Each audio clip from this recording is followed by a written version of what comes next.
So, right. Présente-toi. Salut tout le monde, moi c'est Dadinho, Yves Landu, you know. Yes. Et, donc ancien membre du groupe Fantastic Armada. J'ai dû arrêter la danse dû à mon activité actuelle qui est le sport de combat. On va commencer par le début. Tu as commencé avec qui au départ? Avec le groupe Fantastic Armada. Mais qui t'a mis à la danse en fait? Ah, tout début, tout début. Ouais. Tout début, j'ai commencé avec un groupe entre potes. Je dansais entre potes et on a formé un groupe. Et après ça j'étais... non, le groupe il s'appelait... C'était un groupe pour l'époque quoi. Voilà, un groupe de potes. Un groupe de potes. Ouais. Ensuite tu as intégré Fantastic Armada. J'ai intégré Fantastic Armada, je me suis fait recruter par les grands, on va dire entre guillemets. Parce que On est en quelle année?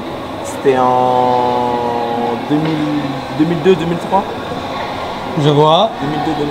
2002-2003. Ensuite, pour tout le monde, t'as un peu une clé de 12, t'as un peu le mec qui sait tout faire. Tu sais tout faire. Ouais, on essaie de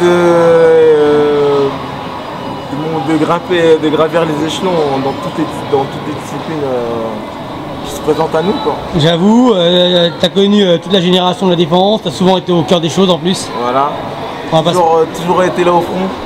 Toujours été là au front, ça, on peut pas te l'enlever.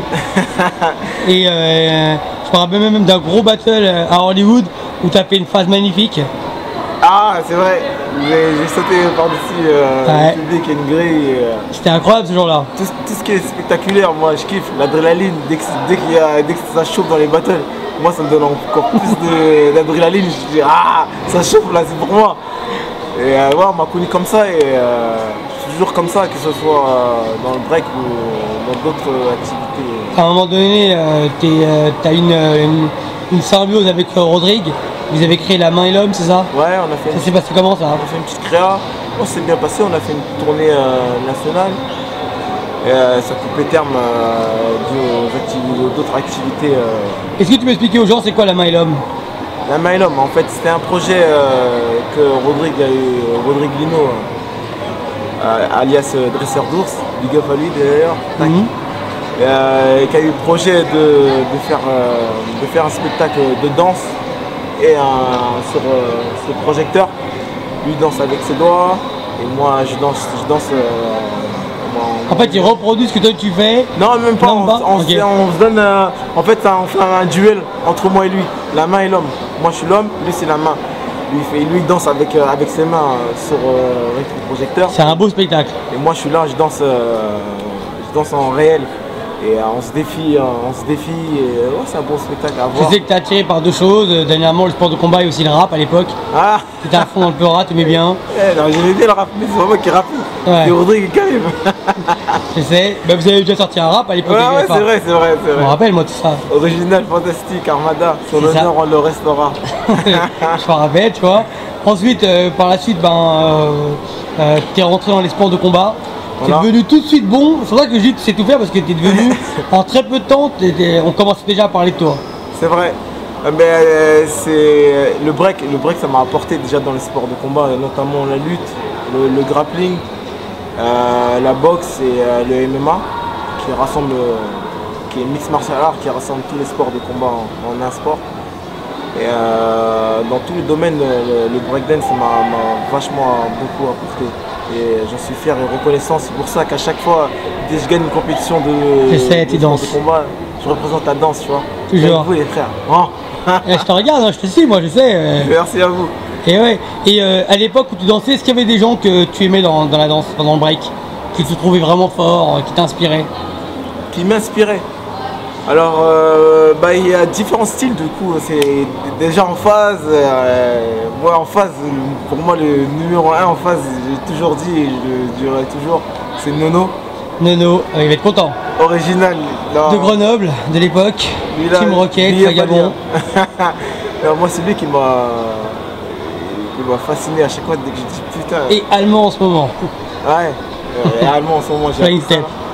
Et ouais, c'est lui. Après, on va dire, on passe en lust, tout ça, en style déjà, pour commencer. Il y a le grand frère Mathias. Le Thias. Et bon, après, je pense que c'était beaucoup. Ouais, bon, il y a des gens que tu trouvais quand même qui avaient du talent autour de toi. Ouais. Qui pouvaient t'inspirer. Ouais, même si toi, tu faisais partie de cette génération un peu break de l'extrême. D'accord, ouais, il y a Junior déjà. Junior. Junior aussi, on s'est déjà rencontrés dans un battle, mais par équipe, pas par one-one. Et j'attendais ce moment-là, je dis bon, aujourd'hui on va voir qui on va se prendre quoi. À l'époque, avec le groupe, vous aviez inventé une phase qui était pas mal, c'était l'accro décalé. Ouais, le salto décalé qui a été pompé par les Coréens. Encore une fois, par les Coréens et plein d'autres pays, hein. Coréens, Américains, Java Wookies là, je sais pas qui. Ouais, mais j'ai vu beaucoup de gens vous la voler, les premiers que j'ai vus c'était vous. Ouais. C'était fort pour l'époque, de ouf. Ouais, tu vois, au moins on aurait dû déposer les droits d'auteur à sa scène, comme ça on aurait été payé. Mais bon. J'avoue, là tu suis un petit peu la danse ou plus du tout? Un tout petit peu on va dire. Des fois sur Facebook quand je vois des battles, bam, je tombe sur ça comme ça. Comme le dernier battle qui m'a fait crier, c'était Tcheu avec Pac. Le battle Warby Boy classique. Voilà, où il a fait un passage. T'as kiffé? J'ai kiffé, j'ai regardé la vidéo, re-regardé la vidéo, j'ai dit non, c'est mon gars sûr. Parce que j'ai commencé le break avec lui. Ah bah voilà, c'est ça que je voulais savoir. Donc avec Tcheu. Mathieu, c'est un soldat sans grade. Big up à lui déjà. Et ouais, moi je suis reconnaissant envers lui. Et il m'a beaucoup apporté déjà quand j'étais petit. Déjà même lui, c'est lui qui m'a donné mon premier kimono en sport de combat pour faire du judo. Parce qu'avant c'était un athlète aussi, mais il le dit pas, c'est un petit bah carrément tu vas prendre des trucs. Tu vois. Et ouais, il avait un bon niveau. Mais bon, il a arrêté, il a dû changer de... Toi à un moment donné, tu as eu des propositions, tu es parti en Russie? Ouais, j'ai signé pour la plus grande organisation de fight MMA en Russie. Alors j'ai une question pour ça. Comment ça se passe quand tu es black en Russie? C'est facile ou c'est vraiment galère? Facile, moi je veux dire... Tu es bien encadré on va dire. Ouais, je suis bien encadré on va dire. Ouais, parce qu'à chaque fois que moi je suis en Russie, généralement je suis avec la mafia russe. Du coup là-bas je suis pas la star mais une personne importante. Tu vois, tu vois que tu marches avec la mafia, ils disent ouais, un Renoir, oh il marche avec la mafia, qui sait, les gens ils veulent savoir. Parce que sinon c'est difficile sinon. Ouais, sinon c'est difficile. J'ai déjà discuté avec des blacks originaires de là-bas qui y vivaient et ils m'ont dit que là-bas c'est difficile, tout ça, c'était un peu dur, tout ça, ils leur faisaient la misère pendant temps. Ouais, c'est une galère quoi. Ouais, c'est une galère quoi. T'as conscience, voilà. T'as conscience du pays où t'es. Voilà, mais moi quand j'y suis, je suis passé plusieurs fois pourtant, mais j'ai jamais eu à faire de cette situation-là. Dieu merci. Là, t'es vraiment à fond dans les sports de combat? Ouais, bah là j'excelle pas que dans les MMA, je suis en équipe de France de boxe chinoise. Boxe chinoise? Ouais, de boxe chinoise, ça, je savais pas ça. J'étais en équipe de France de grappling, jiu-jitsu brésilien. Ça par contre je savais, je me rappelle, j'avais vu. Et en fait, t'es vraiment lancé dans une carrière. Ouais. Est-ce qu'on peut en vivre de ça? Ben, en donnant des cours. Et Toi, je me rappelle à l'époque, tu allais à Vincennes prendre des cours. Ouais. Tu tuais là-bas à l'époque. Ouais. J'étais à Vincennes, je m'entraîne à Vincennes, à Épinay-sur-Seine, à Lagny-sur-Marne. Et je suis obligé de me compléter dans les 3 grosses disciplines du MMA, notamment qui est le pied-point, la lutte, projection, le judo et le grappling, jiu-jitsu brésilien. Je suis obligé d'exceller dans plusieurs disciplines, dans ces 3 grosses disciplines. Et du coup, je suis emmené à m'entraîner partout, comme les villes que je vous dis tout à l'heure. Et est-ce que des fois, là maintenant on t'a perdu dans le milieu de la danse depuis, je dirais, 4-5 ans? Ouais, mais j'aimerais bien reprendre... Il reste encore plein de trucs, je suis sûr, toi. Ouais, toi c'est sûr, toi. Reprendre la sensation, parce que j'ai toujours gardé ce cardio, cette endurance, explosivité, tu vois, mon maniaque du break. Donc on va dire en 1 mois je peux reprendre mon niveau d'avant. Mais moi ce que je fais c'est évoluer pour reprendre le même niveau que actuel là, tu vois, en ce moment avec les breakers. Je vois. Et est-ce que dans le monde du sport de combat, c'est comme dans la danse, il y a plein d'histoires, plein de stories. Moins que la danse. Ouais, moins il y a plus de respect, tu veux dire, ouais, il y a plus en termes de combattants. Ouais, parce qu'ils savent si ça dégénère et les points ça blague pas. Étranglement, les points, il y a divers coups et variés qui fait que les gens parlent moins. Alors qu'en break, tu peux faire du cinéma, du théâtre. Après, à la fin, oh, je rigolais en fait. Et en sport de combat, ça se passe pas comme ça. Soit tu dors avec un étranglement ou un coup. Ou alors peut-être que les mecs savent plus se tenir parce qu'ils sont aussi tenus eux-mêmes par voilà. des contrats, des choses qui font qu'à la fin, bah, ils doivent faire attention à ce qu'ils disent et à leur image peut-être. Non, pas trop, non. Pas dans ce contexte-là. Non. Toi, quand tu te vois, ils te voient comme le sportif danseur, enfin comme le combattant danseur ou plutôt que juste comme le combattant? Avant, c'était sportif danseur. Maintenant, c'est devenu combattant. Il m'appelle quoi, le boxeur des rings. Le boxeur comment? Des rings. Des rings. Des rings. Ah, le boxeur des rings. Je vois. Ouais, bah, du coup, bah, ils m'ont donné une identité, du coup, bah, je l'ai prise. Hein. Et après, voilà quoi.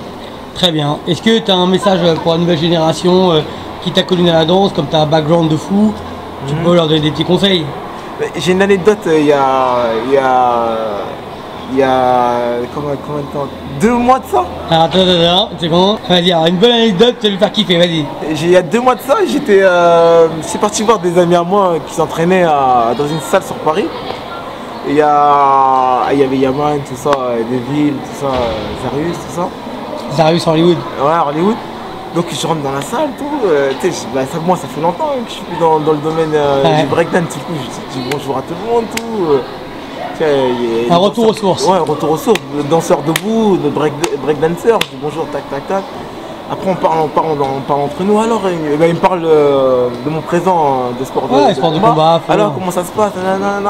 Et il y a un mec, il vient, il me dit c'est pas toi, Yves, des Fantastic Armada? Et je dis oui, c'est moi, tout ça. Il dit ouais, on a fait un battle un jour à Meaux, sur Paris, tout ça. On a fait un battle et qu'est-ce qu'il dit? On a fait un battle et tout. T'étais 2 potes à toi, on a fait un battle, tu m'as défoncé, nanana. Moi je me souvenais plus de sa tête, je dis ah non, je vois pas tout ça. Mais si, tout ça, t'étais avec ton pote, il était souple et l'autre qui faisait que des coups de main. Un 3-3, je me suis rappelé, je dis c'est pas à Linas, c'est un battle à Linas dans le 91. Voilà, c'est ça, tout ça, ouais.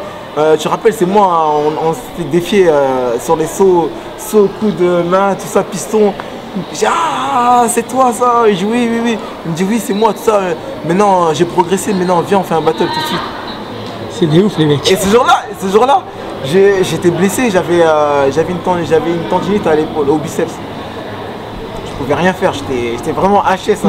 Parce qu'en temps normal, moi, tête à tête, je connais. J'ai dit oh, j'ai cru qu'il blaguait, j'ai dit c'est une blague, j'ai dit vas-y viens. J'ai cru qu'il rigolait, j'ai dit vas-y viens. J'ai dit vas-y viens, il se lève, déterminé. Je dis mais t'es sérieux là? Il me dit ouais. Et je dis regarde, là ça fait longtemps que j'ai arrêté le break. Hein, ça fait 5 ans que tu me dans l'événement. Voilà, et je suis blessé d'une. Et de 2, j'ai arrêté le break depuis longtemps et tu oses me défier comme ça, t'as pas honte? Ouais, mais j'ai dit ok, laisse-moi me rétablir et il n'y a pas de soucis après. Si tu veux faire un défi, voilà, je suis ton homme. Donc là, t'as une news, tu vois. Laisse-moi me rétablir. Danger pour lui, quoi. Je me remets bien, je me mets en situation et je vais revenir dans le game, genre un laps de temps, juste pour mettre les points sur les i. Juste au moins lui pour aller le corriger. Les barres sur les S. parce que tu t'es dit, c'est pas moi quoi, ça. Ouais, c'est pas moi. Ça m'a choqué au début, je l'ai pris pour une rigolade, j'ai pris la rigolade et j'ai vu qu'il était sérieux. Je dis, d'accord, y'a pas de soucis, laisse-moi me rétablir. Parce que toi, je t'ai jamais vu dire non à qui que ce soit. Ah, mais j'étais choqué, je suis rentré chez moi. T'étais vénère. Il est sérieux. Je suis dans le train, tout ça, je dis non, pourquoi? Et donc voilà, donc aujourd'hui là, le vieux a dit. Ok, voilà. Ben ça je vais le suivre avec attention. Au moins il t'a reboosté en fait ce mec là. Voilà, lui m'a donné la pêche. Et donc voilà. Ok, bah merci. De rien. Yves. On représente, on est là, c'est 7 mots, on est là, on représente.